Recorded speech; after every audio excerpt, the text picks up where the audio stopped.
Hi, I'm Paul Battaglia, and this is section 6.1, Law of Sines. You know, one of the first things I want my students to see before we really get into the lesson is why we're using the law of sines. And I think it's helpful for them to understand that what we're going to be doing here is migrating away from right triangle trigonometry. The law of sines is especially useful when we're working with oblique triangles. Now, that being said, I still want them to also know when we're going to use this because I know what's coming next is the law of cosines. So I want them to be able to distinguish between the two. So I'll certainly present to them the idea that we are looking for triangles where the information given involves two angles and a side, or two consecutive sides and an angle. So to help me out in terms of structuring the lesson and to give you some pointers on what you can do with your class, please welcome Gabe and Brittany. And Brittany, talk to us a little bit about some of the geometry and some of the rules from geometry that we want students to be aware of as it relates to the law.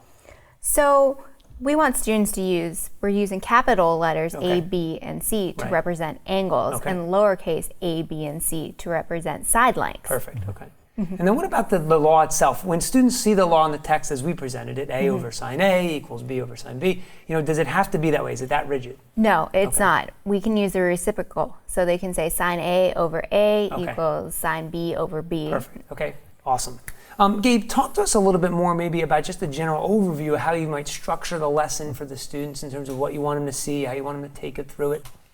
So students are coming into this section with an understanding of right triangle trigonometry. They've spent the last 2 chapters studying it. Okay. And now they're working on these oblique triangles. Okay. So I like to give my students plenty of time to practice, especially in class. Sure. So how I would structure the lesson is I would introduce the law of sines. Okay. I would maybe walk through 1 or 2 examples. Okay. And then I'd turn the students loose to work through a couple on their own. Okay. And I'd make sure that one of the examples I don't give them a picture of a triangle. Okay. But I might say, here's two consecutive sides, Right. and then an angle. Okay. And I'll have students just work through it on their own, and then I'll have them compare answers with either another student or another group if they're working in small groups. Okay. And what hopefully some of them might notice is, hey, I did all my steps 100% correct. Right. You did all your steps correct, but we ended up with 2 different Yeah, answers. why is that, right? What's going on here? Okay, and I think what Gabe's hitting on here is the idea that what we're trying to say to the students without saying it is that there is this ambiguous case out there. Exactly. And that's what we want. We want students to discover the idea that there is a case where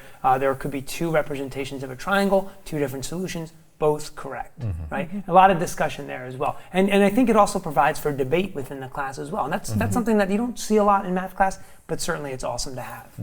I hope these tips have been helpful for you and you find much success in section 6.1.